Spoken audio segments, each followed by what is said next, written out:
ಈ ಬೆಂಗಳೂರಿಗೆ ಎಷ್ಟು ನೀರಿದ್ರೂ ಸಾಕಾಗಲ್ಲ ರೀ. ಹೆಸರುಘಟ್ಟದಿಂದ ನೀರು ತಂದರು, ಅದು ಸಾಲದು ಅಂಥೇಳಿ. ತಿಪ್ಪಗೊಂಡನಹಳ್ಳಿಯಿಂದ ನೀರು ತಂದರು, ಅದು ಸಾಲದು ಅಂಥೇಳಿ. ಕಾವೇರಿಯಿಂದ ನೀರು ತಂದರು, ಅದು ಸಾಲದು ಅಂಥೇಳಿ. ಈಗ ನಾವು ಮೇಕೆದಾಟಿಂದ ತರ್ತೀವಿ, ಶರಾವತಿ ಲಿಂಗನಮೆಕ್ಕಿಯಿಂದ ತರ್ತೀವಿ ಅಂತ ಹೊರಟಿದ್ದಾರೆ.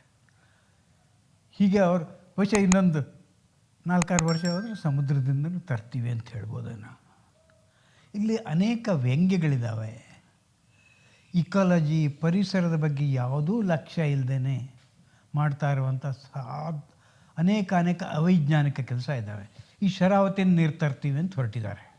ಹಾಗಂತ ಈಗಲ್ಲ, 2014ರಲ್ಲೇ ಯೋಜನೆ ತಯಾರು ಇಟ್ಕೊಂಡಿದ್ರು. ಲಿಂಗನಮಕ್ಕಿಲಿ ಹೇಗಿದ್ದರೂ ನೀರಿದೆ, 360 TMC ನೀರಿದೆ, ಅಲ್ಲಿಂದ ಎತ್ಕೊಬಂದ್ರಾಯ್ತು ನಾವು. ಯಾಕಂದರೆ ಅವ್ರ ದೃಷ್ಟಿಯಲ್ಲಿ ಲಿಂಗನಮಕ್ಕಿಲಿ ಕರೆಂಟ್ ಉತ್ಪಾದನೆ ಮಾಡಿದ ನಂತರ ನೀರು ಹಾಗೆ ವೇಸ್ಟಾಗಿ ಹೊರಟೋಗ್ಬಿಡುತ್ತದೆ ಸಮುದ್ರಕ್ಕೆ ಅಂತೇಳಿ. ಅದು ಇಕಾಲಜಿಕಲ್ ನಾನ್ಸೆನ್ಸ್ ಅಂತಾರೆ. ಅಂದರೆ ಅವ್ರಿಗೆ ಗೊತ್ತೇ ಇಲ್ಲ. ಈ ಇಡೀ ಶರಾವತಿಯನ್ನು ಏನು ಮಾಡಿದ್ದಾರೆ ಅಂತಾರೆ, ವಿದ್ಯುತ್ ಉತ್ಪಾದನೆಗೆ ಅಂತೇಳಿ ಹೋಳು ಹೋಳು ಹೋಳು ತುಂಡು ತುಂಡು ಮಾಡಿದ್ದಾರೆ. ನೀವು ಸ್ಯಾಟಲೈಟ್ ಪಿಕ್ಚರ್ ನೋಡಿದ್ರೆ ಅದು ನದಿನೇ ಅಲ್ಲ ರೀ. ಅಲ್ಲಷ್ಟು ಒಂದು ಗುಂಡಿ ಅಲ್ಲಿ ತಳಗಡೆ ಡ್ಯಾಮ್ ಅಲ್ಲೋದು, ಇಲ್ಲೊಂದು ಲಿಂಗನಮಕ್ಕಿ ಡ್ಯಾಮ್, ಕೆಳಗೆ ಹೋದರೆ ಅದೇನು ಗೇರ್ಸೊಪ್ಪ ಡ್ಯಾಮ್, ಆಮೇಲೆ ಎಷ್ಟುವರಿ ಅಳಿವೆ ಅಂತೇಳಿ. ಸೊ ಡ್ಯಾಮ್ಗಳು ಹಾಕ್ಕೋಬಿಟ್ಟು ನದಿ ಅಲ್ವೇ ಅಲ್ಲ ಅದೀಗ. ನದಿ ಅಂದ್ರೇನು, ಗುಡ್ಡ ಬೆಟ್ಟ ಅರಣ್ಯದಿಂದೆಲ್ಲ ಈ ಪೋಷಕಾಂಶವನ್ನು, ತರಗೆಲೆಗಳನ್ನು ಮತ್ತು ಮೇಲ್ಮಣ್ಣಿನ ಏನು ನ್ಯೂಟ್ರಿಯೆಂಟ್ ಏನಿರ್ತಲ್ಲ ಅದನ್ನೆಲ್ಲ ನಿಧಾನಕ್ಕೆ ತೊಗೊಂಡು ಹೋಗಿ ಸಮುದ್ರಕ್ಕೆ ಕೊಡಬೇಕು. ಸಮುದ್ರದ ಜೀವಿಗಳಿಗೆ ಪೋಷಣೆ ಆಗಬೇಕು. ಇಲ್ಲಿ ಅಳಿವೆ ಅಂತಾರೆ. ಸಮುದ್ರ ಮತ್ತು ನದಿ ಕೂಡುವಂಥ ಜಾಗಕ್ಕೆ ಅದು ಎಸ್ಚುರಿ, ಅಳಿವೆ ಅಂತ. Very fertile land. ಒಂದು ರೀತಿಯಿಂದ ಸಮುದ್ರದ ನರ್ಸರಿ ಅಂತಲೇ ಕರೀತಾರೆ. ಯಾಕಂದರೆ ಅಲ್ಲಿ ಮಿಕ್ಸ್ ಆಗತ್ತಲ್ಲ, ಸಾಲ್ಟ್ ವಾಟರ್ ಸಮುದ್ರದಿಂದ ಬರುತ್ತೆ, ಶುದ್ಧವಾದ ನದಿಯಿಂದ ಬರುತ್ತೆ ಶುದ್ಧವಾದ ನೀರು. ಅದೆರಡು ಮಿಕ್ಸ್ ಆಗುವಲ್ಲಿ ಅಲ್ಲಿ ನಾನಾ ಬಗೆಯ ಜೀವಜಂತುಗಳು ಸಮುದ್ರದಿಂದ ಬಂದು ಅಲ್ಲಿ ಮೊಟ್ಟೆ ಇಟ್ಟು ಮರಿ ಮಾಡಿ ತೊಗೊಂಡೋಗ್ತವೆ. ಕೆಲವು ಮೀನುಗಳು ಹೀಗೆ ನದಿ ಮೇಲೂ ಬರ್ತವೆ, ಜಲಪಾತದ ಮೂಲಕನೂ ಹತ್ತಿ ಬರ್ತವೆ ಅವು. ಆಮೇಲೆ ಮತ್ತೆ ವಾಪಸ್ ಹೋಗ್ತವೆ. ನೀವು ಅದನ್ನೆಲ್ಲ ಕಟ್ ಮಾಡಿಬಿಟ್ಟಿದ್ದೀರಿ, ತುಂಡು ತುಂಡು ಮಾಡಿದ್ದೀರಿ. ಆಮೇಲೆ ನಿರಂತರವಾಗಿ ಹರಿಬೇಕಾದ ನದಿಯನ್ನು 6 ಗಂಟೆ ಬಂದ್ ಮಾಡೋದು, ಆಮೇಲೆ ಜಲವಿದ್ಯುತ್ ಉತ್ಪಾದನೆಗೆ ಅಂತೇಳಿ ಒಂದು 6 ಗಂಟೆ ಚಾಲು ಇಡೋದು, ಮತ್ತು 6 ಗಂಟೆ ಬಂದ್ ಮಾಡೋದು. ಹಾಗೆ ಮಾಡಿದಾಗ ಏನಾಗುತ್ತೆ, ಆ ಅಳಿವೆ ಪ್ರದೇಶದಲ್ಲಿ ನೀರು ನಿರಂತರವಾಗಿ ಬರೋದಿಲ್ಲ. ನೀರು ಬಂದ್ ಮಾಡಿದಾಗ, ನೀವು ಜಲ ಉತ್ಪಾದನೆ ನಡೀತಾ ಇದ್ದಾಗ ನೀರು ಫ್ಲೋ ಇರ್ತದೆ, ಜಲವಿದ್ಯುತ್ ಉತ್ಪಾದನೆ. ಅದನ್ನು ಬಂದ್ ಮಾಡಿದಾಗ ಅಲ್ಲಿಂದ ಉಪ್ಪು ನೀರು ಒಳಗೆ ನುಗ್ತದೆ.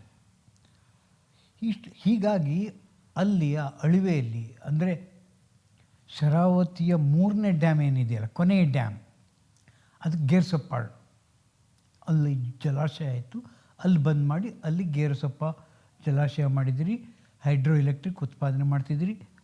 ಅಲ್ಲಿಂದ ಕೆಳಗೆ ನೀರು ಧುಮುಕಿದ ಮೇಲೆ ಸಮುದ್ರದ ಪಾತಳಿವರೆಗೆ ನೀರು ಆಲ್ಮೋಸ್ಟ್ ಸಪಾಟಾಗಿ ಹೋಗ್ತಾ ಇರೋದು. ಅಲ್ಲೆಲ್ಲ ಈಗ ಸಮುದ್ರದ ಉಪ್ಪು ನೀರು ನುಗ್ತಾ ಇದೆ ಈಗಾಗಲೇ. ಯಾಕಂದರೆ ಜಾಗತಿಕ ತಾಪಮಾನದಿಂದಾಗಿ ಎಲ್ಲ ಕಡೆ ಸಮುದ್ರದ ಮಟ್ಟ ಮೆಲ್ಲನೆ ಏರ್ತಾ ಇದೆ. ಅದೇ ಟೈಮ್ನಲ್ಲಿ ನಾವು ಶರಾವತಿಯ ನೀರನ್ನು ಬಿಟ್ಟು ಬಿಟ್ಟು ಬಿಟ್ಟು ಬಿಟ್ಟು ಕೊಡ್ತಾಯಿದ್ದೀವಿ. ಆ ಎರಡೂ ಕಾರಣದಿಂದಾಗಿ ಅಲ್ಲಿ 35 ಕಿಲೋಮೀಟರ್ ದೂರದವರೆಗೆ ಏನು ಹಳ್ಳಿಯವರಿದ್ದಾರೆ, ಬೇಸಾಯ ಮಾಡ್ತಾರೆ, ಆಮೇಲೆ ಮೀನುಗಾರಿಕೆ ಮಾಡ್ತಾರೆ. ವಿಶಿಷ್ಟವಾಗಿ ಕಪ್ಪೆ ಚಿಪ್ಪಿನ ಸಿಂಪಿ ಮೀನುಗಾರಿಕೆ ಮಾಡ್ತಾರೆ. ಅದು ಭಾಳ ವಿಶಿಷ್ಟವಾದದ್ದು. ಅಲ್ಲಿ ಏನು ಮಾಡ್ತಾರೆ, ಆ ಹಳ್ಳಿಯ ಹೆಣ್ಣುಮಕ್ಕಳು ವಿಶೇಷವಾಗಿ ನದಿಯಲ್ಲಿ ಎಷ್ಟು ದೂರ ಟೊಂಕದವರೆಗೆ ಹೋಗಿ ಎಷ್ಟು ಸರಿ ನೀರೊಳಗೆ ಮುಳುಗಾಕಿ ಅಲ್ಲಿ ಕೆಳಗೆ ಆ ಹೂಳಿನಲ್ಲಿ ಇರುವಂಥ ಸಿಗಡಿಯನ್ನು ಮತ್ತು ಕಪ್ಪೆ ಚಿಪ್ಪನ್ನು ಎತ್ಕೊಂಡು ಬರ್ತಾಯಿದ್ರು. ಸುಮಾರು 40 ವೆರೈಟಿ ಸಿಗಡಿ ಇತ್ತು. ಆ ಕಪ್ಪೆ ಚಿಪ್ಪಿನ ಒಳಗಿರುವಂಥ ಆ ಮಾಂಸದ ಭಾಗವನ್ನು, ಭಾಳ ಪೋಷಕಾಂಶ ಇರುವಂಥ, ಅದು ಫಿಶ್ಗಿಂತ ಹೆಚ್ಚಿನ ಪೋಷಕಾಂಶ ಇರುವಂಥದ್ದು, ಅದನ್ನು ಮಾರಾಟ ಮಾಡ್ತಿದ್ರು. ಆಮೇಲೆ ಆ ಕಪ್ಪೆ ಚಿಪ್ಪನ್ನು ತೊಗೊಂಡೋಗಿ ಸುಣ್ಣ ಮಾಡ್ತಿದ್ರು. It was A very highly economic, ಅಂದರೆ ಆರ್ಥಿಕವಾಗಿ ಅದು ಸುಮಾರು 600-800 ಕುಟುಂಬಗಳನ್ನು ಪೋಷಣೆ ಮಾಡ್ತಾಯಿತ್ತು. ಒಂದೊಂದು ಕುಟುಂಬಕ್ಕೆ ವರ್ಷಕ್ಕೆ 1.5-2 ಲಕ್ಷ 3 ಲಕ್ಷ ರೂಪಾಯಿವರೆಗೆ ಸಂಪಾದನೆ ಇತ್ತು.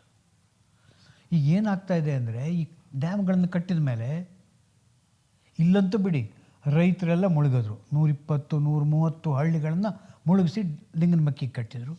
ಅವ್ರಿಗೆ ಕೆಲವರಿಗೆ ಪರಿಹಾರ ಸಿಕ್ತು, ಕೆಲವರಿಗೆ ಭೂಮಿ ಸಿಕ್ತು, ಕೆಲವರಿಗೆ ಏನೂ ಸಿಕ್ಕಲಿಲ್ಲ, ಏನೋ ಆಯಿತು. ಅಲ್ಲಿ ಅಳಿವೆ ಭಾಗದಲ್ಲಿ ಅವರಿಗೇನು ಪರಿಹಾರನೇ ಇಲ್ಲ. ಅಳಿವೆಗಳಲ್ಲಿರುವಂಥ ಜೀವಿ ವೈವಿಧ್ಯ ಕ್ರಮೇಣ ಕಮ್ಮಿ ಆಗ್ತಾ ಆಗ್ತಾ ಆಗ್ತಾ ಬಂದು ಈಗ 2-3 ವೆರೈಟಿ ಅಷ್ಟೇ, ಒಂದೇ ವೆರೈಟಿ ಅಂತಿದ್ದಾರೆ. ಕಪ್ಪೆ ಚಿಪ್ಪು ಅವ್ರಿಗೆ ಸಿಗೋದು. ಎಷ್ಟೋ ಮಂದಿ ಸಾಕಪ್ಪ ಮೀನುಗಾರಿಕೆ ಅಂತ ಬಿಟ್ಟು ಬೇರೆ ಉದ್ಯೋಗ ಹುಡ್ಕಕ್ಕೆ ಹೋಗಿದ್ದಾರೆ. ಅವ್ರಿಗೆ ಯಾವ ಪರಿಹಾರವೂ ಇಲ್ಲ. ಆಮೇಲೆ ನದಿಯ ಅಳಿವೆ ಎರಡೂ ಪಕ್ಕದಲ್ಲಿ ಹಳ್ಳಿಗಳಿದ್ದಾವೆ. ಅವರು ಭತ್ತ ಬೆಳೀತಾರೆ, ಅವರಿಗೆ ಸಿಹಿ ನೀರು ಬೇಕಾಗುತ್ತೆ, ನದಿ ನೀರು ಬೇಕಾಗ್ತಿತ್ತು. ತೆಂಗು ಬೆಳೀತಾರೆ, ಅಡಿಕೆ ಬೆಳೀತಾರೆ. ಅವರಿಗೆಲ್ಲ ಈ ಉಪ್ಪು ನೀರು ಬರ್ತಾ ಬರ್ತಾ ಹೋದಾಗೆಲ್ಲ ಅವರಿಗೆ ತುಂಬ ತುಂಬ ಹಾನಿಯಾಗ್ತದೆ. ಮುಂಚೆ ಆದರೆ ನದಿ ಮಳೆಗಾಲದಲ್ಲಿ ನದಿ ನೆರೆ ಬಂತು ಅಂದರೆ ಆ ಹೂಳೆಲ್ಲ ಇರ್ತಿತ್ತಲ್ಲ, ಆಚೆಗೀಚೆಗೆಲ್ಲ ಹೋಗಿ ರೇವೆ ಮಣ್ಣು ಸಮೃದ್ಧವಾಗಿ ಯಾವುದೇ ಫರ್ಟಿಲೈಸರ್ ಹಾಕದೇನೆ ಬೆಳೆ ತುಂಬ ಫಸಲು ಬರ್ತಾಯಿತ್ತು. ಅವರೆಲ್ಲ ಈಗ ಇಲ್ಲವೇ ಇಲ್ಲ. ಅದಕ್ಕೆ ಅವ್ರಿಗೆ ಯಾವ ಪರಿಹಾರನೂ ನಾವು ಕಟ್ಟಿಲ್ಲ. ಈಗ ಅದೇ ನದಿಯ ತುಂಡು ಜಲಾಶಯಗಳಿಂದ ನೀರು ಎತ್ಕೊಂಡು ಬೆಂಗಳೂರಿಗೆ ತರ್ತೀವಿ ಅಂತಿದ್ದಾರೆ. ಅವ್ರ ಆರ್ಗ್ಯುಮೆಂಟ್ ಏನಂದರೆ, ಸಮುದ್ರಕ್ಕೆ ವ್ಯರ್ಥವಾಗಿ ಹೋಗ್ತದಲ್ಲ ಅಂಥೇಳಿ. ಸಮುದ್ರಕ್ಕೆ ವ್ಯರ್ಥವಾಗಿ ಹೋಗೋದಿಲ್ಲ ರೀ, ನಿಸರ್ಗದ ನಿಯಮನೇ ಹಾಗೆ. ನದಿ ಅಂದರೆ ಸಮುದ್ರಕ್ಕೆ ಪೋಷಕಾಂಶವನ್ನು ನೀಡೋದು ಅಂತೇಳಿ. ನೀವು ಅದನ್ನು ಈಗಾಗಲೇ ಬಂದ್ ಮಾಡಿದ್ದೀರಿ, ಕಂಟ್ರೋಲ್ ಮಾಡಿದ್ದೀರಿ. ಈಗ ಸಮುದ್ರಕ್ಕೆ ಹೋಗ್ತಾ ಇರೋದು ಬರೀ ಫಿಲ್ಟರ್ಡ್ ವಾಟರ್. ಯಾಕೆ ಹೇಳಿ? ಬೇಸಿಗೆಲೆಲ್ಲ ಅಲ್ಲಿ ಹೂಳೆಲ್ಲ ಅಲ್ಲಿ ನಿಂತ್ಕೊಂಡು ಡ್ಯಾಮ್ನಲ್ಲಿ, ಮಡೆನೂರು ಡ್ಯಾಮನ್ನಿ, ನೀವು ತಡಗಳಲೆ ಡ್ಯಾಮನ್ನಿ, ಲಿಂಗನಮಕ್ಕಿ ಡ್ಯಾಮನ್ನಿ, ಗೀರ್ಸಪ್ಪ ಡ್ಯಾಮನ್ನಿ, ಅಲ್ಲೇ ಸೆಟ್ಲ್ ಆಗುತ್ತೆ. ಆಮೇಲೆ ಆ ನೀರು ಮೇಲಿರುವಂಥ ನೀರು ಸಮುದ್ರಕ್ಕೆ ಹೋಗುತ್ತೆ. ಅದು ಫಿಲ್ಟರ್ಡ್ ವಾಟರ್ ಅಂತೇಳಿ. ಮಳೆಗಾಲದಲ್ಲಿ ಪರವಾಗಿಲ್ಲ, ಮಳೆಗಾಲದಲ್ಲಿ ಅದು ಎಲ್ಲ ರೀತಿಯ ಪೋಷಕಾಂಶಗಳನ್ನು ತೊಗೊಂಡೋಗಿ. ಆದರೆ ಬೇಸಿಗೆ ಬಂದಾಗ ಇಲ್ಲವೇ ಇಲ್ಲ. ಸೊ ಹಾಗೆ ಈಗ ಆ ನೀರನ್ನ ನೀವು ತಿರುಗಿ ಬೆಂಗಳೂರಿಗೆ ತಗೋತೀರಿ ಅಂದರೆ ಅಲ್ಲಿ ಇನ್ನೊಂದು ರೀತಿಯ ಅಭಿವೃದ್ಧಿಯ ವಿಕಾರ ದೃಷ್ಟಿ ನಮಗೆ ನೋಡೋಕ್ಕೆ ಸಿಗ್ತದೆ. ಮೊದಲನೇದೇನೆಂದರೆ, ಆ ಲಿಂಗನಮಕ್ಕಿ ಇರೋದೇ ಸುಮಾರು 560 ಮೀಟರ್ ಎತ್ತರದಿಂದ, ಅಂದರೆ ಸಮುದ್ರದಿಂದ 560 ಮೀಟರ್ ಎತ್ತರದಲ್ಲಿ. ಬೆಂಗಳೂರು ಇರೋದು ಎತ್ತರದಲ್ಲಿ 920 ಮೀಟರ್ ಎತ್ತರದಲ್ಲಿ, ಸುಮಾರು 3000 ಅಡಿ ಅಂತಾರೆ. ಸೊ 520ರಿಂದ 920ಕ್ಕೆ ನೀವು ಎತ್ತಬೇಕಲ್ಲ ನೀರನ್ನು. ಆ ಎತ್ತಕ್ಕೆ ಎಷ್ಟು ಪವರ್ ಬೇಕು? ಒಬ್ಬರು ತಮಾಷೆ ಹೇಳೋ ಪ್ರಕಾರ, ನೀವು ಜೋಗದಲ್ಲಿ ಅಲ್ಲಿ ಎಷ್ಟು ವಿದ್ಯುತ್ ಉತ್ಪಾದನೆ ಮಾಡ್ತೀರೋ ಅಷ್ಟು ವಿದ್ಯುತ್ ಎತ್ತಕ್ಕೆ ಬೇಕು ಅಂತ. ಹಾಗಂತ ಈ BN ತ್ಯಾಗರಾಜನ್ ವರದಿಯಲ್ಲಿ ಅದನ್ನು ಯಾವುದು ನಮಗೆ ಇನ್ನೂ ವರದಿಯನ್ನು ಬಿಡುಗಡೆ ಮಾಡಿಲ್ಲ. ಎಲ್ಲಿ ಎತ್ತುತ್ತೀವಿ, ಎಷ್ಟು ಎತ್ತರ ಎತ್ತೀವಿ, ನಾವು ಎಷ್ಟು ದೂರ ತರ್ತೀವಿ ಅಂತ. ಆದರೆ ನಾವು ಜಿಯೋಗ್ರಫಿ ಗೊತ್ತಿದೆಯಲ್ವ ನಮಗೆ. ಇಲ್ಲಿಂದ 360-400 ಕಿಲೋಮೀಟ್ರು ದೂರ ಇದೆ. 360 ಕಿಲೋಮೀಟ್ರ್ ದೂರದವರೆಗೆ ನೀವು ಶರಾವತಿ ಪಕ್ಕದ ಲಿಂಗನಮಕ್ಕಿ ಅಣೆಕಟ್ಟಿಂದ 400 ಮೀಟರ್ ಎತ್ತರ ಎತ್ತಿ ಅಲ್ಲಿಂದ 360 ಕಿಲೋಮೀಟ್ರ್ವರೆಗೆ ತರಬೇಕಲ್ಲ. ಹೆಚ್ಚಿನ ಭಾಗ ಎಲ್ಲ ಪಶ್ಚಿಮ ಘಟ್ಟದ ಅರಣ್ಯಗಳು, ಶಿವಮೊಗ್ಗ, ಚಿಕ್ಕಮಗಳೂರು, ಆಮೇಲೆ ಇಲ್ಲಿ ಹತ್ರ ಬಂದ ಹಾಗೆಲ್ಲ ನೀವು ಮಂಡ್ಯದ ಪೋರ್ಷನ್ನಲ್ಲಿ ಬರ್ತೀರಿ, ನೀವು ತುಮಕೂರು ಪೋರ್ಷನಲ್ಲಿ ಬರ್ತೀರಿ. ಇಲ್ಲಿ ತಂದು TG ಹಳ್ಳಿ ಸುರಿತಾರಂತೆ. ಅಲ್ಲಿಂದ ಬರೋದು ಅಂದರೆ ಪೈಪ್, ಅಂದರೆ ಸಣ್ಣ ಪೈಪಾ, ನಿಮಗೆ ಅದು 10 TMC ನೀರು ಬೇಕಂತ, 30 TMCಗೆ ನಿಧಾನ ಎತ್ತಾರಂತ. ಅಂದರೆ ಅರ್ಧ ನದಿಯನ್ನೇ ಕಾವೇರಿಯಿಂದ ನಾವು ತರ್ತಾ ಇರೋದೇ 13 TMC 12 TMC ನೀರು. ಅದು ಡಬಲ್ ನೀರನ್ನು ನೀವು ಶರಾವತಿಯಿಂದ ಎತ್ತಬೇಕಾದ್ರೆ ಎಷ್ಟು ದೊಡ್ಡ ಪೈಪ್ ಬೇಕು. ಆ ಪೈಪನ್ನ ನೆಲದ ಮೇಲೆ ಇಟ್ಕೊಂಡು ಬರೋಕ್ಕಾಗಲ್ಲ, ಅಂಡರ್ಗ್ರೌಂಡ್ ಹೂಳಬೇಕಾಗತ್ತೆ. ಕೆಲವು ಕಡೆ ಎಲ್ಲ ಸುರಂಗ ತೋಡಬೇಕು, ಡೈನಮೈಟ್ ಸ್ಫೋಟ ಮಾಡಬೇಕು, ಗಿಡ ಮರಗಳನ್ನು ಕತ್ತರಿಸಬೇಕು. ಆಮೇಲೆ ಎಲ್ಲೆಲ್ಲಿ ಅದು ಒಂದೇ ಹಂತಕ್ಕೆ ಎತ್ತರಕ್ಕಾಗೋದಿಲ್ಲ. ನೀರನ್ನು ಯಾವಾಗಲೂ 2-3 ಹಂತದಲ್ಲಿ ಪಂಪ್ ಮಾಡಿರ್ಬೇಕು. ಅಲ್ಲೆಲ್ಲ ಪಂಪಿಂಗ್ ಸ್ಟೇಷನ್ ಇಡಬೇಕು, ಎಲೆಕ್ಟ್ರಿಕ್ ಗ್ರಿಡ್ ಇರಬೇಕು. ಸುಮಾರು 8-9 ವರ್ಷಗಳ ಕಾಲ 320-340 ಕಿಲೋಮೀಟ್ರ್ ದೂರದವರೆಗೂ ಧ್ವಂಸ. ಮಧ್ಯೆ ಮಧ್ಯೆ ಅಲ್ಲಿ ಜಲಾಶಯ ನಿರ್ಮಾಣ ಮಾಡಬೇಕು, ಫಿಲ್ಟ್ರಿಂಗ್ ಫೆಸಿಲಿಟಿ ಇಡಬೇಕು. ಅಷ್ಟೆಲ್ಲ ಮಾಡಿ ಬೆಂಗಳೂರಿಗೆ ತರ್ತಿರಲ್ರಿ ನೀರನ್ನು. ಬೆಂಗಳೂರಿಗೆ ಹಾಗಿದ್ರೆ ನಿಜಕ್ಕೂ ನೀರಿನ ಅಭಾವ ಇದೆಯಾ? ಎಷ್ಟು ಮಂದಿ ತಜ್ಞರು ಹೇಳಿದ್ದಾರೆ, ಇಲ್ಲಿ ಮಿನಿಮಮ್ 850-900 ಮಿಲಿಮೀಟರ್ ಮಳೆ ಬೀಳ್ತಾ ಇದೆ. ಅದನ್ನೆಲ್ಲ ನೀವು ಶೇಖರ ಮಾಡಿದ್ದಿದ್ರೆ, ಎಲ್ಲ ಕೆರೆಗಳನ್ನು ಸರಿಯಾಗಿ ತುಂಬಿಸಿದ್ರೆ, ಈ ಕೆರೆಯಲ್ಲಿ ಏನು ತುಂಬಿದೆ ಅಂತೇಳಿ ಬರೀ ಹೂಳು, ಕಚಡಗಳು ತುಂಬಿರೋದು. ಆ ಹೂಳನ್ನು ಎತ್ತಿಸಿ ಬೆಂಗಳೂರಿನಲ್ಲಿ ಸುಮಾರು 150-180 ಕೆರೆಗಳಿದ್ದಾವೆ. ಅಕ್ಕಪಕ್ಕದೆಲ್ಲ ತೊಗೊಂಡ್ರೆ ಗ್ರೇಟರ್ ಬೆಂಗಳೂರಿನ ಆಚೆ ಸುಮಾರು 400 ಕೆರೆಗಳನ್ನು ನೀವು ಹೂಳು ತೆಗೆದು ಆಳ ಮಾಡಿದರೆ, ಈ 900 ಮಿಲಿಮೀಟರ್ ಮಳೆ ಬೀಳ್ತಾ ಇದೆಯಲ್ಲ, ಈಗಂತೂ 1000 ಮಿಲಿಮೀಟರ್, 1100 ಮಿಲಿಮೀಟರ್ ಮಳೆ, ಅದನ್ನೆಲ್ಲ ತುಂಬಿಸಿದ್ರೆ ನಿಮಗೆ 15 TMC ನೀರು ಸಿಗುತ್ತೆ ಅಂತ ವಿಜ್ಞಾನಿಗಳು ಅಳೆದು ಅಂದಾಜು ಮಾಡಿ ಸ್ಪಷ್ಟವಾಗಿ ಹೇಳಿದ್ದಾರೆ. 15 TMC ಇಲ್ಲೇ ನೀವು ಮಳೆಯಿಂದ ಬರೋದು. ಆಮೇಲೆ ನಾವೀಗ ಕಾವೇರಿನ ತರ್ತಾ ಇದ್ದೀವಲ್ಲ, 13 TMC 14 TMC, ಅದ್ರ ಜೊತೆ ಅಂಡರ್ಗ್ರೌಂಡಿಂದ ಪಂಪ್ ಮಾಡ್ತಾ ಇದ್ದೀವಲ್ಲ, ಒಟ್ಟು 15-16 TMC ನೀರನ್ನು ನಾವು ಮನೆಯಲ್ಲಿ ಕಕ್ಕಸು, ಕಾರ್ ವಾಶ್ ಮಾಡೋಕ್ಕೆ, ರೋಡ್ ವಾಶ್ ಮಾಡೋಕ್ಕೆ, ಗಿಡಗಳಿಗೆ ಹಾಕೋಕ್ಕೆ, ಫ್ಲಶ್ ಮಾಡೋಕ್ಕೆ, ಅಡುಗೆ ಮಾಡೋಕ್ಕೆ, ಬಟ್ಟೆ ತೊಳೆಯೋಕ್ಕೆ, ಅವಕ್ಕೆಲ್ಲ ಉಪಯೋಗಿಸಿ ಏನು ಮಾಡ್ತೀವಿ? ಸರ್ರ ಅಂತೇಳಿ ತಮಿಳ್ನಾಡಿಗೆ ಹರಿದು ಬಿಡ್ತಾಯಿದ್ವಿ. ಅದನ್ನೆಲ್ಲ ಸರಿಯಾಗಿ ಸಂಸ್ಕರಣೆ ಮಾಡಿದರೆ ನೋಡಿ ಅಲ್ಲಿ 16 TMC ಸಿಗತ್ತೆ. ಅದೇನು ಹೊಸ್ತಲ್ಲ. ಸಾಮಾನ್ಯವಾಗಿ ಸಂಸ್ಕರಣೆ ಮಾಡೋದು ಅಂದರೆ ಫಸ್ಟ್ ಸ್ಟೇಜ್ ಫಿಲ್ಟ್ರಿಂಗ್ ಮಾಡಿಬಿಡೋದು. 2ನೇ ಸ್ಟೇಜ್ನಲ್ಲಿ ಅಲ್ಲಿ ಕೆಮಿಕಲೆಲ್ಲ ತೆಗೆಯೋದು, ಕಲರ್ ತೆಗೆಯೋದು. 3ನೇ ಸ್ಟೇಜ್ನಲ್ಲಿ ನೀವು ಅದನ್ನು ಕುಡಿಯೋ ಹಾಗೆ ಮಾಡಬಹುದು. ತೋರಿಸಿ ಎಷ್ಟೆಲ್ಲ ಕಡೆಗೆ ಅದನ್ನು ಮಾಡ್ತಾಯಿದ್ದಾರೆ. ಸಿಂಗಪುರದಲ್ಲಿ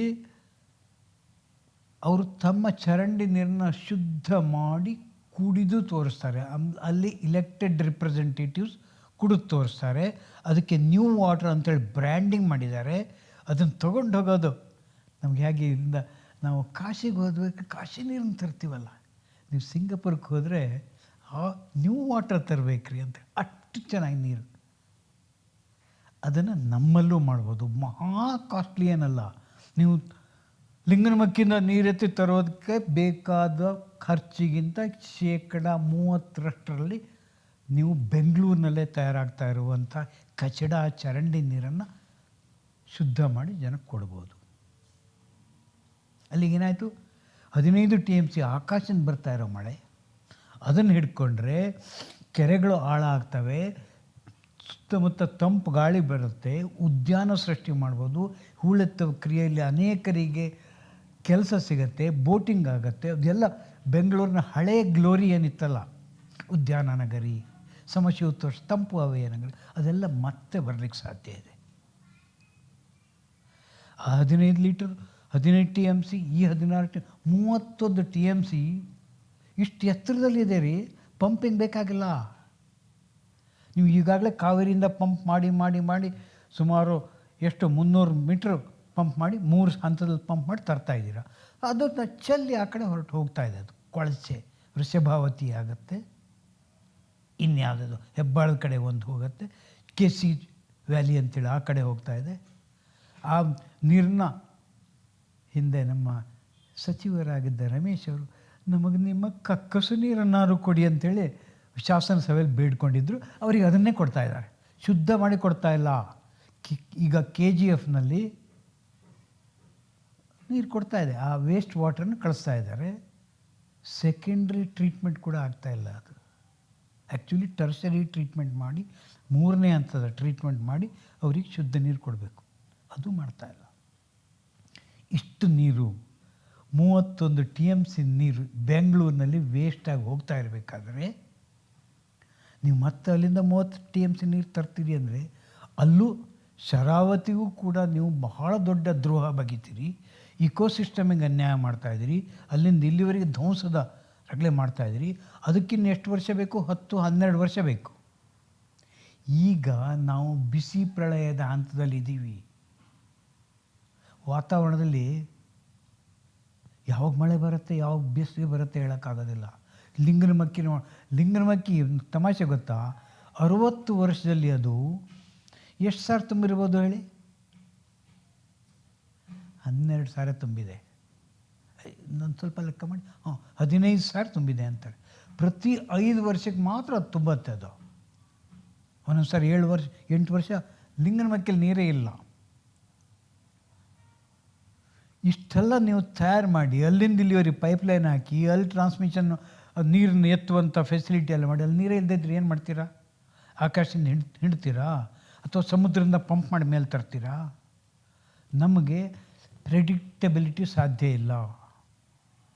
ಬೆಂಗಳೂರಿನಲ್ಲಿ ಈಗಾಗಲೇ ಕಳೆದ 4, 6, 8 ವರ್ಷದಿಂದ ಜಾಸ್ತಿ ಮಳೆ ಬರ್ತಾ ಇದೆ.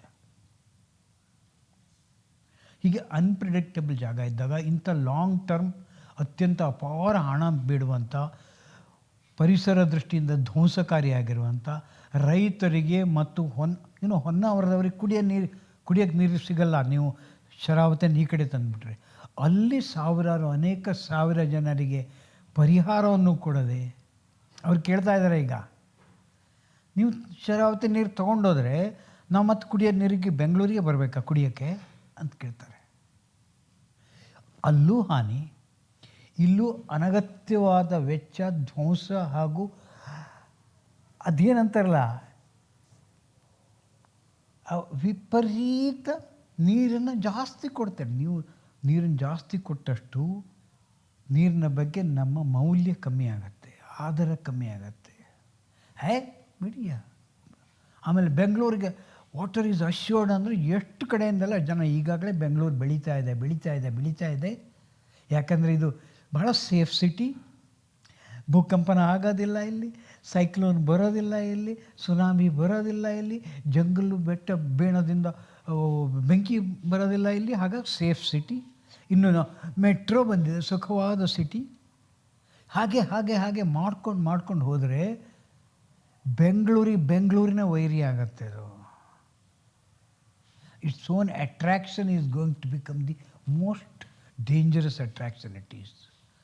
ಆಗ ನೀವು ಮಂಡ್ಯದವರೆಗೂ ಬೆಂಗಳೂರು ಇರುತ್ತೆ. ಈಗಾಗಲೇ ಕೋಲಾರದವರೆಗೂ ಬೆಂಗಳೂರಿದೆ, ತುಮಕೂರವರೆಗೂ ಬೆಂಗಳೂರಿದೆ, ರಾಮನಗರದವರೆಗೂ ಬೆಂಗಳೂರಿದೆ. ಎಷ್ಟು ಅಂತ ಬೆಳೆಸ್ತಾ ಇದ್ದೀರಾ ಬೆಂಗಳೂರನ್ನು. ಆದರೆ ಬೆಂಗಳೂರಿಗೆ ಬೇಕಾಗ ಎಲ್ಲ ವಸ್ತುಗಳನ್ನು ಜಗತ್ತಿನ ಎಲ್ಲ ಭಾಗದಿಂದ ತಂದು ಈಗ ಬೆಂಗಳೂರಿನ ಕಕ್ಕಸನ್ನು ನಾವು KGFಗೆ ಆಗ್ತಾಯಿದ್ದೀವಿ ಅಂತ. ಅದೆಲ್ಲ ರೀ, ಬೆಂಗಳೂರು ಅಂದರೆ ಎಲ್ಲಿಂದ ಬೇಕಾದ್ರೂ ಸಂಪನ್ಮೂಲಗಳನ್ನು ತರ್ಬೋದು. ಅದರ ಕಚಡವನ್ನು, ತಿಪ್ಪೆಯನ್ನು, ಕಕ್ಕಸನ್ನು ಎಲ್ಲಿ ಬೇಕಾದರೂ ಬಿಸಾಕ್ಬೋದು. ಅಲ್ಲ ರೀ, ನೀವು ವಿಶ್ವಗುರು ಅಂತೀರಾ, ಅದನ್ನು ವಿಶ್ವಮಿತ್ರ ಅಂತೀರಾ. ವಿಶ್ವದಲ್ಲಿ ಎಷ್ಟು ಕಡೆ ಬ್ಯಾಲೆನ್ಸಾಗಿ ಮೇಂಟೈನ್ ಮಾಡ್ತಾ ಇದ್ದಾರೆ ನಗರಗಳನ್ನು. ಸಿಂಗಾಪುರ್ ಗೊತ್ತಿರಬೇಕು ನಿಮಗೆ. ಅಲ್ಲಿ ನಮಗಿಂತ 3 ಪಟ್ಟು ಹೆಚ್ಚಿಗೆ ಗಾರ್ಬೇಜ್ ಉತ್ಪಾದನೆ ಆಗ್ತಾಯಿದೆ. ಅವೆಲ್ಲವೂ ಎಲೆಕ್ಟ್ರಿಸಿಟಿ ಉತ್ಪಾದನೆ ಮಾಡ್ತವೆ. 90% ಅದೆಲ್ಲ ಎಲೆಕ್ಟ್ರಿಸಿಟಿ ಉತ್ಪಾದನೆ ಆಗಿ ಉಳಿದಿರೋ ಶೇಷವನ್ನು ಅವರು ಒಂದು ಐಲ್ಯಾಂಡಲ್ಲಿ ಪುಟ್ಟದಾಗಿ ಸಿಮೆಂಟ್ ಥರ ಬ್ಲಾಕ್ ಮಾಡ್ತಾಯಿದ್ದಾರೆ. ನಮ್ಮಂಗೆ ಅಲ್ಲಿ ಬಿಸಾಕು, ಇಲ್ಲಿ ಬಿಸಾಕು, ಅಲ್ಲಿ ಬೆಂಕಿ ಹಾಕು ಮಾಡ್ತಾರೆ. ಎಷ್ಟು ಸಾರ ಸಿಂಗಾಪುರಕ್ಕೆ ನಮ್ಮ ತಜ್ಞರ ತಂಡಗಳು ಹೋಗ್ತಾ ಇದ್ದಾವೆ. SM ಕೃಷ್ಣ ಕಾಲದಿಂದಲೇ ನಾವು ಸಿಂಗಾಪುರ ಮಾಡ್ತೀವಿ ಅಂತ ಹೇಳ್ತಾ ಇದ್ದಾರೆ. ಒಂದಾದರೂ ಒಳ್ಳೆಯ ಉದಾಹರಣೆ ಅಲ್ಲಿಂದ ತಂದಿದ್ದಿದೆಯಾ ನಾವು? ಇದೇ ಕಚಡ ನೀರನ್ನು ಮತ್ತೆ ಕುಡಿಯೋ ಹಾಗೆ ಸಂಸ್ಕರಣೆ ಮಾಡೋಕ್ಕೆ ಎಷ್ಟೆಲ್ಲ ಸಿಟಿಗಳಲ್ಲಿ ಎಂತೆಂಥ ಅದ್ಭುತವಾದ ಉದಾಹರಣೆಗಳಿದ್ದಾವೆ. ಯಾವುದು ಬೇಡವಾ ನಮಗೆ? ಬರೀ ಸಿಂಗಾಪುರ್ ಸಿಟಿ ಅಂದರೆ ಬರೀ ಮೆಟ್ರೋ ಇರಲಿ, ಅದೇನೋ ಅದು ಮಲ್ಟಿ ಸ್ಟೋರಿ ಬಿಲ್ಡಿಂಗ್ ಇರಲಿ, ಮಾಲ್ ಇರಲಿ. ಈಗ ಅದೇನೋ ಕಟ್ತಾರಂತೆ, ಏನದು ಡೆಕ್ ಅಂತೆ, ಸ್ಕೈ ಡೆಕ್ ಅಂತೇಳಿ. ಅಂದರೆ ಜನರನ್ನು 300 ಮೀಟರ್ ಎತ್ತರಕ್ಕೆ ನಿಲ್ಲಿಸಿ ನೋಡಿ ಬೆಂಗಳೂರು ಎಷ್ಟು ಚೆನ್ನಾಗಿದೆ ಅಂತ ತೋರಿಸೋದು. ಇಲ್ಲಿ ಕಚಡ ತೆಗಿಯೋಕ್ಕೂ ಒಂದು ಮೊದಲು ವ್ಯವಸ್ಥೆ ಮಾಡಿಕೊಳ್ಳ್ರಿ. ಊರು ಬೀದಿಲಿ ಕಚಡ ಇದೆ, ಕಕ್ಕಸ್ ನೀರಿಗೆ ವ್ಯವಸ್ಥೆ ಮಾಡಿ ಅದನ್ನು ಸಂಸ್ಕರಣೆ ಮಾಡೋಕ್ಕೆ. ಇಲ್ಲ ಈ ರೀತಿ ನಮ್ಮ ರೆಕ್ಲೆಸ್, ಭವಿಷ್ಯದ ಬಗ್ಗೆ ಯಾವುದೇ ರೀತಿಯ ಹೊಣೆಗಾರಿಕೆ ಇಲ್ಲದ ಹೊಣೆಗೇಡಿ ಆಡಳಿತ ಅಂತ ಖ್ಯಾತಿ ಆಗತ್ತೆ ಹೊರತು ಬೆಂಗಳೂರು ಅನ್ನೋದು ಸುಂದರ ನಗರ, ಉದ್ಯಾನಗಳ ನಗರ, ಹವಾನಿಯಂತ್ರಿತ ನಗರ, ರಿಟೈರ್ಡ್ ಎಂದೂ ಹೊರಟೋಗಿದೆ ಇದು. ಅದನ್ನು ಸ್ವಲ್ಪನಾದರೂ ಅಟ್ಲೀಸ್ಟ್ ಈಗ ಸಿಲಿಕಾನ್ ವ್ಯಾಲಿ ನಗರ ಅಂತ ಏನಾದರೂ ಇದೆ, ಈ ನಗರದವರಿಗೆ ಒಂದು ಭದ್ರತೆ ಸಿಗಬೇಕು ಅಂದರೆ ಇಂಥ ಮಹಾ ಯೋಜನೆ ಬೇಡ ರೀ. ನಮಗೆ ಆಕಾಶನೇ, ವಿದ್ಯುತ್ ಉತ್ಪಾದನೆಗೂ ಕೂಡ ಆಕಾಶ, ನೀರಿಗೂ ಆಕಾಶ. ವಿದ್ಯುತ್ ಉತ್ಪಾದನೆಗೆ ಸಾಕಷ್ಟು ಬಿಸಿಲು ಇರುತ್ತೆ, ಸಾಕಷ್ಟು ಗಾಳಿನೂ ಇದೆ ಇಲ್ಲಿ. ಅದನ್ನೆಲ್ಲ ಬಳಸ್ಕೊಳ್ಳೋಣ. ಸುಸ್ಥಿರ ಅಭಿವೃದ್ಧಿ ಏನು ಅನ್ನೋದನ್ನು ಬೇರೆ ಬೇರೆ ಬೇರೆ ದೇಶಗಳಿಗೆ ತೋರ್ಸೋಕ್ಕಂತೂ ಆಗ್ತಾಯಿಲ್ಲ. ನಮ್ಮದೇ ಬೇರೆ ಬೇರೆ ಜಿಲ್ಲೆಗಳಿಗೆ ತೋರಿಸೋಣ. ಹೇಗೆ ನೀರಿನ ಸಂಸ್ಕರಣೆ ಮಾಡಬೇಕು, ಹೇಗೆ ನಮಗೆ ಬೇಕಾದ ವಿದ್ಯುತ್ತನ್ನು ನಾವೇ ಉತ್ಪಾದನೆ ಮಾಡಬೇಕು ಅನ್ನೋದನ್ನು ನಾವು ರಾಜಧಾನಿಯಾಗಿ ಇಷ್ಟೆಲ್ಲ ತಂತ್ರಜ್ಞರ ಏನು ಗೊತ್ತಲ್ಲ, ಮಂಗಳ ಲೋಕದಲ್ಲೇ ನಾವು ನೀರಿದೆಯೋ ಇಲ್ಲ ಅಂತ ನೋಡೋಕ್ಕೆ ಹೋಗುವಷ್ಟು ಕೆಪ್ಯಾಸಿಟಿ ನಮ್ಮಲ್ಲಿದೆ. ನಮ್ಮ ನೀರನ್ನು, ನಮ್ಮ ಶಕ್ತಿಯನ್ನು ನಾವೇ ಬಳಸಬಾರ್ದ? ಅಂಥ ಮಾದರಿ ಕಟ್ಕೊಡ್ಬೇಕಲ್ವಾ? ಆ ಮಾದರಿಯನ್ನು ಕರ್ನಾಟಕದ ಎಲ್ಲ ಜಿಲ್ಲೆಗಳು ಅನುಸರಿಸ್ಬೇಕಲ್ವ? ಆ ಮಾದರಿ ಎಲ್ಲ ತಾಲೂಕುಗಳಿಗೂ ಬರಬೇಕಲ್ವ? ಹೀಗೆ ಬೇರೆ ಕಡೆಯಿಂದ ನಾವು ಬೇಕಾದ ನೀರು ಎಳ್ಕೊಂಬಂದು ನಮ್ಮ ಕಚಡ ಚರಂಡಿಯನ್ನು ಬೇರೆ ಊರಿಗೆ ಕಳಿಸ್ತಾ ಇರ್ತೀವಿ ಅಂದರೆ ಈ ಮಾದರಿ ಯಾವ ಕಾಲಕ್ಕೂ ಮುಂದಿನ ಪೀಳಿಗೆಯ, ಮುಂದಿನ ಬೆಳೆಯುವ ನಗರಗಳಿಗೆ, ಪಟ್ಟಣಗಳಿಗೆ ಆದರ್ಶ ಅಲ್ಲ. ನಾವು ಆದರ್ಶವಾದ ಕೆಲಸ ಮಾಡಬೇಕು.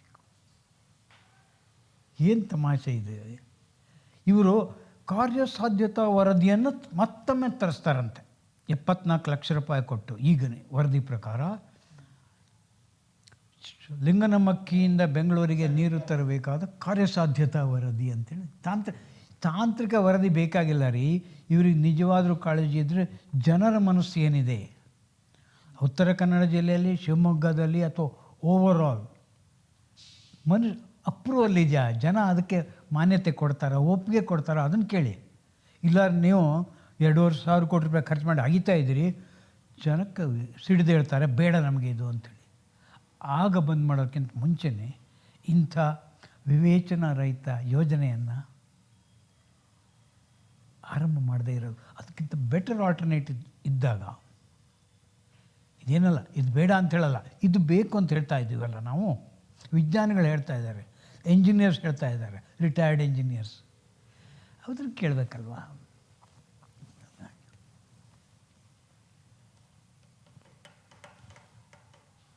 ಸರ್, ಓವರಾಲ್ ಈ ಪ್ರಾಜೆಕ್ಟಿಂದ ಎಕಲಾಜಿಕಲ್ ಆಗಿ ಆಗುವಂಥ ನಷ್ಟ ಏನು? ಮೊದಲನೇ ನಷ್ಟ ಏನಂದರೆ ಅದನ್ನು ನೀರು ಎತ್ತಕ್ಕೆ ನಿಮಗೆ ಎಲೆಕ್ಟ್ರಿಸಿಟಿ ಬೇಕಲ್ವಾ? ಆ ಎಲೆಕ್ಟ್ರಿಸಿಟಿ ಮತ್ತು ಅದೇ ನೀರಿಂದನೇ ಸಿಗಬೇಕು. ಆಮೇಲೆ ಅಲ್ಲಿ ಈಗಂತೂ ಪಂಪ್ಡ್ ಸ್ಟೋರೇಜ್ ಅಂಥೇಳಿ ಅಲ್ಲಿ ಮಾಡೋಕ್ಕೆ ಹೊರಟಿದ್ದಾರೆ. ಅಂದರೆ ನೀರು ಕೆಳಗೆ ಬಿದ್ದ ನಂತರ ಅದೇ ನೀರನ್ನೇ ಮೇಲೆ ಎತ್ತಿ ಮತ್ತೊಮ್ಮೆ ಕೆಳಗೆ ಬೀಳಿಸ್ತೀವಿ, ಮತ್ತೊಮ್ಮೆ ಕೆಳಗೆ ಬೀಳಿಸ್ತೀವಿ. ಅದಕ್ಕೆ ಅಂತ ಅಂಡರ್ಗ್ರೌಂಡ್ ಸುರಂಗೆಲ್ಲ ಮಾಡ್ತಾಯಿದ್ದಾರೆ. ಅದಕ್ಕೂ ಇದಕ್ಕೂ ಸಂಬಂಧ ಇಲ್ಲ. ಆದರೆ ಅಲ್ಲಿ ನೀರು ಬೇಕಲ್ವಾ? ಈಗ ನೀವು ಅಳಿವೆಯಲ್ಲಿ 31 TMC ಲೀಟರ್ ತೆಗೆದುಬಿಟ್ರೆ ನೀರನ್ನು, ಅದು ಇಕಾಲಜಿಕಲಿ ಅದು ಮುಂದೆ ಅದು ಹೋಗಿ ಸಮುದ್ರ ತೀರಕ್ಕೆ ಸೇರುವವರೆಗೂ ಕೂಡ ಅಲ್ಲೆಲ್ಲ ಡ್ಯಾಮೇಜ್ ಆಗುತ್ತೆ. ನೀರೇ ಇಲ್ಲ ಅಲ್ಲ ಅಂದರೆ ಸಮುದ್ರ ಒಳಗೆ ಬರುತ್ತೆ. ಸಮುದ್ರ ಒಳಗೆ ಬಂದರೆ ಎಷ್ಟು ಅಪಾಯ. ಆಮೇಲೆ ಅಲ್ಲಿ ಮೀನುಗಳಿಗೆ ಸಿಗ್ತಾಯಿಲ್ಲ. ಹೊನ್ನಾವರದಲ್ಲಿ ಕೇಳಿ ನೋಡಿ, ಕಳೆದ ವಾರ 5 ಕಿಲೋಮೀಟ್ರ್ ಒಳಗೆ ಹೋಗಿದ್ದಾನೆ ಪಾಪ ಮೀನುಗಾರರು, ಡೋಣಿ ಹಿಡ್ಕೊಂಡು ಒಂದು ಮೀನೂ ಇಲ್ಲ. ಭಾಳ ಕಷ್ಟ ಇದೆ ಅವರಿಗೆ. ಮೀನುಗಾರರಿಗೆ ಮೀನು ಸಿಗ್ತಾಯಿಲ್ಲ, ಕೃಷಿಕರಿಗೆ ಬೆಳೆಯೋಕ್ಕಾಗ್ತಾಯಿಲ್ಲ, ಸಾಮಾನ್ಯ ನಾಗರಿಕರಿಗೆ ಕುಡಿಯೋಕ್ಕೆ ನೀರು ಸಿಗ್ತಾಯಿಲ್ಲ. ಅಂಥ ಪರಿಸ್ಥಿತಿ ಈಗಲೇ ತಯಾರೈತೆ. ಅವಕ್ಕೆ ಹೋಗ್ತಾ ಇರೋ ನೀರನ್ನ ನೀವು ಎತ್ಕೊಂಡು ಈಗ ಬೆಂಗಳೂರಿಗೆ ಬರ್ತೀನಿ ಅಂದರೆ ಅಲ್ಲಿ ಮೋರ್ ಇಕಾಲಜಿ, ಅಂದರೆ ಪೀಪಲ್ ರಿಲೇಟೆಡ್ ಇಕಾಲಜಿ ಮೊದಲು.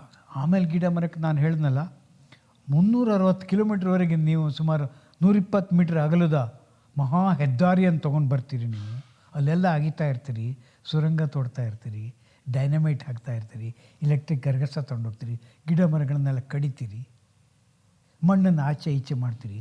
ಆ ಮಣ್ಣು ಎಲ್ಲಿ ಬರೀ ಹೋಗುತ್ತಲ್ಲ, ಮೇಲ್ಮಣ್ಣು ಅಂತಾರೆ. ಎತ್ತಿನೊಳೆದು ಅದೇ ಎತ್ತಿನೊಳೆ ಈಗಲೇ ಕಂಪ್ಲೀಟ್ ಮಾಡ್ತೀವಿ ಅಂತ ಹೇಳ್ತಾ ಇದ್ದಾರೆ. ಎತ್ತಿನೊಳೆ ಸಾಕಷ್ಟು 9 TMC ನೀರು ಸಿಗೋದಿಲ್ಲ ಅಂತೇಳಿ ವಿಜ್ಞಾನಿಗಳು ಹೇಳಿದರು. ಈಗ ಅಲ್ಲಿಂದ ಅಕ್ಕಪಕ್ಕದಿಂದ ಸಣ್ಣ ಸಣ್ಣ ತೊರೆಗಳನ್ನೆಲ್ಲ ಸೇರಿಸ್ಕೊಂಡು ಈಗ 9 TMC ನೀರು. ಅದು ಅಕಸ್ಮಾತ್ ಒಣಗಿ ಹೋಗಿದ್ದರೆ, ಕಮ್ಮಿ ಆಗಿದ್ದರೆ ನೀರು, ಅಲ್ಲಿಗೆ ಈ ಲಿಂಗನಮಕ್ಕಿಂತದ್ದು ಸೇರಿಸ್ತೀವಿ ಅಂತೇಳಿ ಹೊರಟಿದ್ದಾರೆ. ಅಂದರೆ ಅದು ಎತ್ತಿನೊಳೆ ಫೇಲ್ ಆಗಿಲ್ಲ ಅಂತ ತೋರ್ಸೋಕ್ಕೆ ಶರಾವತಿನೂ ಬೇಕು ಅವರಿಗೆ. ಏನು ಗೊತ್ತಾ, ಇವಕ್ಕೆಲ್ಲ ಅಷ್ಟು ಕೋಟಿ, ಇನ್ನು 500 ಕೋಟಿ, 800 ಕೋಟಿ, 1000 ಕೋಟಿ, 5000 ಕೋಟಿ ಬೇಕಾಗತ್ತೆ ಇವರಿಗೆ. ಆ ಕೋಟಿಗಳತ್ತನೇ ಕಣ್ಣಿದೆ ಹೊರತು ಯಾವುದು ಉಪಯುಕ್ತ ಅದನ್ನು ನೋಡೋದಲ್ಲ.